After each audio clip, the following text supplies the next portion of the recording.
आज से 2400 वर्ष पूर्व ग्रीक में एक व्यक्ति का जन्म हुआ जिसे हिप्पोक्रेटस नाम दिया गया। हिप्पोक्रेटस को एलोपैथी उपचार का जनक कहा जाता है। 2400 वर्ष पूर्व उसने अपने भीतर ध्यान के द्वारा अनुसंधान करते हुए सम्मोहन जैसे विद्या पर अपनी पकड़ बना ली। बीमार व्यक्तियों को सम्मोहित करके उन्हें उनके बीमारियों से मुक्ति दिलाता था, जिसका नाम वह आर्ट ऑफ हीलिंग दिया था। बहुत से बीमारियों का इलाज लोगों को सम्मोहित करके वह कर देता था, जिससे उसकी समाज में बहुत ख्याति फैल रही थी।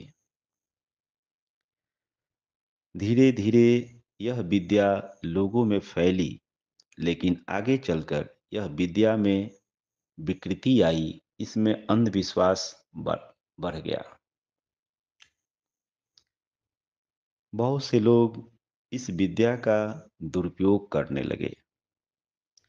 फ्रांस में एक मेस्मर नाम करके व्यक्ति हुआ, जो लोगों को मैक्समेरिज्म के माध्यम से बीमारी को दूर करने लगा। वह जादुई तरीके से लोगों का इलाज करता था। बहुत से लोगों की बीमारी दूर होती थी, लेकिन यह सम्मोहन विकृत होकर अब एक जादू का रूप ले लिया था। मेशर का इतना ज्यादा प्रभाव पड़ा कि वह फ्रांस के राजा का महल भी खरीद लिया। उसके पास इतनी संपत्ति आई। यह विद्या विकृत हुई, इसमें अंधविश्वास आए। 19वीं शताब्दी में डॉक्टर जेम्स ब्रेड नाम का एक व्यक्ति इस पर बहुत अनुसंधान किया और उसने 3 महत्वपूर्ण जानकारी समाज के लोगों के सामने रखा। इस विषय पर उसने बहुत अनुसंधान करते हुए 3 बातों पर प्रकाश डाला। प्रथम, किसी भी व्यक्ति को सम्मोहित करके उसके इच्छा के विरुद्ध कोई काम नहीं किया जा सकता। दूसरा, कोई भी इंसान सम्मोहित अवस्था में ऐसा कोई भी बात नहीं कहेगा या कोई भी ऐसा कार्य नहीं करेगा जिससे उसकी जान को खतरा हो। और तीसरा, कोई भी इंसान उसके नैतिक मूल्यों के खिलाफ कुछ भी सूचना उसे देकर कोई गलत काम नहीं करवा सकता है। सम्मोहन शब्द सुनते ही बहुत से लोगों के मन में विचार आता है कि किसी को सम्मोहित करके उसके विरुद्ध अपने इच्छा के अनुसार उससे काम करवाया जा सकता है। जैसे वशीकरण मंत्र के बारे में सुना गया है कि किसी स्त्री को अगर वशीभूत कर दिया जाए तो उसके द्वारा उसके शरीर का हम दुरुपयोग कर सकते हैं, उसके साथ भोग कर सकते हैं। कोई धनवान व्यक्ति है तो उसको सम्मोहित करके उसके धन संपदा को हम लूट सकते हैं। यह एक गलत मान्यता है। इसी बात को डॉक्टर जेम्स ब्रेंड ने सिद्ध कर दिया कि किसी भी इंसान को उसके इच्छा के विरुद्ध सम्मोहित नहीं किया जा सकता है। दूसरा, कोई भी इंसान ऐसा अपने आप में परामर्श नहीं दे सकता है जिससे उसकी जान को खतरा हो। तीसरा, उसे अपने नैतिक मूल्यों के खिलाफ हम कोई भी उसे गलत काम नहीं करवा सकते हैं। इन 3 बातों को सिद्ध करने पर अब मेडिकल साइंस में सम्मोहन का उपयोग होने लगा और सम्मोहित करके बहुत से डॉक्टर लोगों के बीमारी को दूर कर रहे थे। 19वीं सदी में कोलकाता में एक मेस्मेरिक नाम के हॉस्पिटल में एक सर्जन जिनका नाम डॉक्टर जेम्स इशाडेल सम्मोहित करके लगभग 400 शल्य चिकित्सा किए, सफल शल्य चिकित्सा किए। बाद में उन्हीं के माध्यम से एनेस्थेसिया का इजाद हुआ। आगे चल के ईथर, क्लोरोफॉर्म जैसे चीजों का इजाद हुआ। धीरे धीरे सम्मोहन से डॉक्टरों का इच्छा थोड़ा कम होने लगा, क्योंकि सम्मोहन में बहुत समय लगता था और सबके ऊपर इसका प्रभाव नहीं पड़ता था। तब तक ऑपरेशन के लिए कई चीज इजाद हो चुके थे, लेकिन फिर भी सम्मोहन का उपयोग डेंटिस्ट, दंत चिकित्सक और प्रसूति विभाग में होते रहा। 1950 में मेडिकल साइंस बहुत डेवलप हुआ। तो बहुत डेवलप होने के बाद अनेक डॉक्टरों ने इस पर अलग-अलग अपना विचार विमर्श करते रहे, उपयोग करते रहे। उन लोगों ने देखा, इतने अनुसंधान होने के बाद भी, इतनी प्रगति होने के बाद भी मेडिकल साइंस मात्र मनुष्य के 45% बीमारियों का ही इलाज कर पाती है। शल्य चिकित्सा से और दवा से मात्र 45% बीमारी का ही इलाज हो पाता है।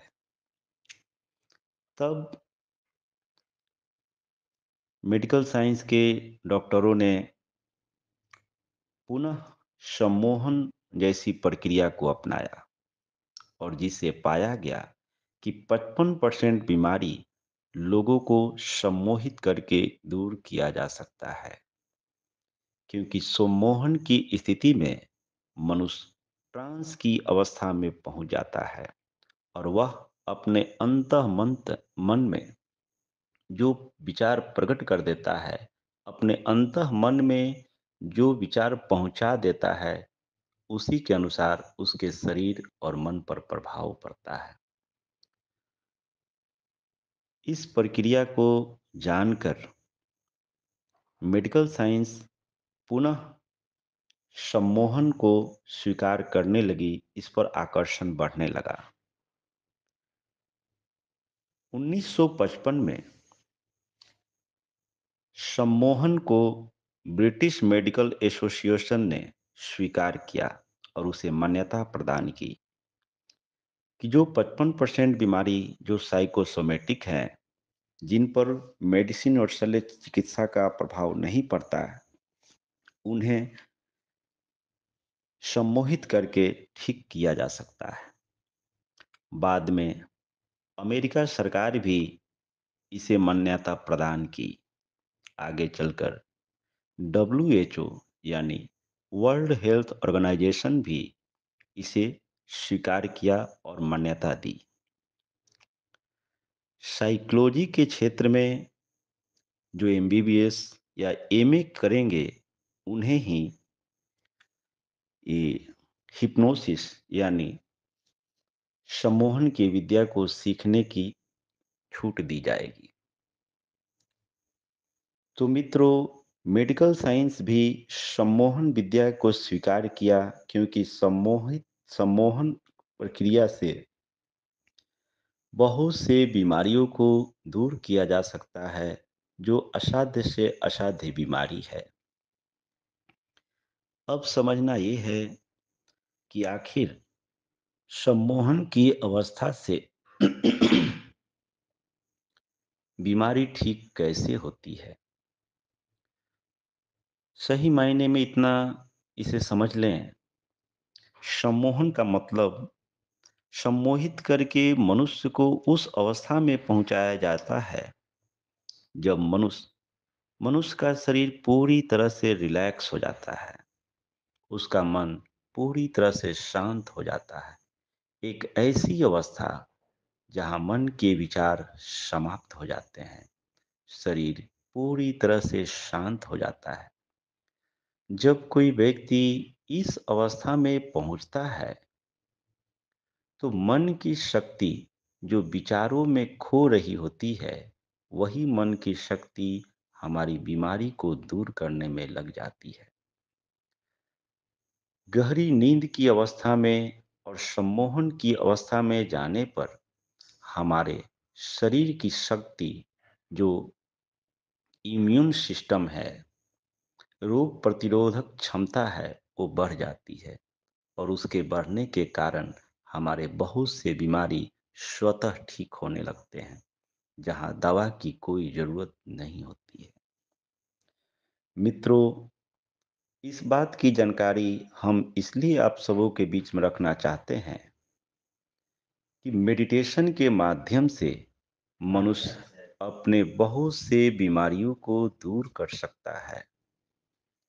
और इसलिए अगर कोई भी व्यक्ति ये चाहता है कि वह जीवन भर स्वस्थ रहें, आरोग्य रहें, तो उसे अपने समय का कुछ समय, अपने जीवन का कुछ समय मेडिटेशन के लिए निकालना अनिवार्य है। क्योंकि पूरे वर्ल्ड के मेडिकल साइंस ने मेडिटेशन को स्वीकार किया है कि कोई भी व्यक्ति अंतर्मुखी होकर अपने मन और तन दोनों को शांत करके एक अच्छे आरोग्य को प्राप्त कर सकता है। इसलिए मित्रों, हर एक कार्य को करते हुए सुबह शाम थोड़ा थोड़ा समय निकालकर अपने आरोग्य के लिए, स्वयं के लिए देना अति आवश्यक है। क्योंकि जहाँ पे दवा काम नहीं कर सकता है, वहाँ पर ध्यान आपको बीमारियों से मुक्ति दिलाने में सहायक बन सकता है। आप सबका मंगल हो, सबका कल्याण हो, सबका भला हो, सबकी स्वस्थि हो, सबकी मुक्ति हो, चहु ओर सुख हो, चहु ओर शांति हो।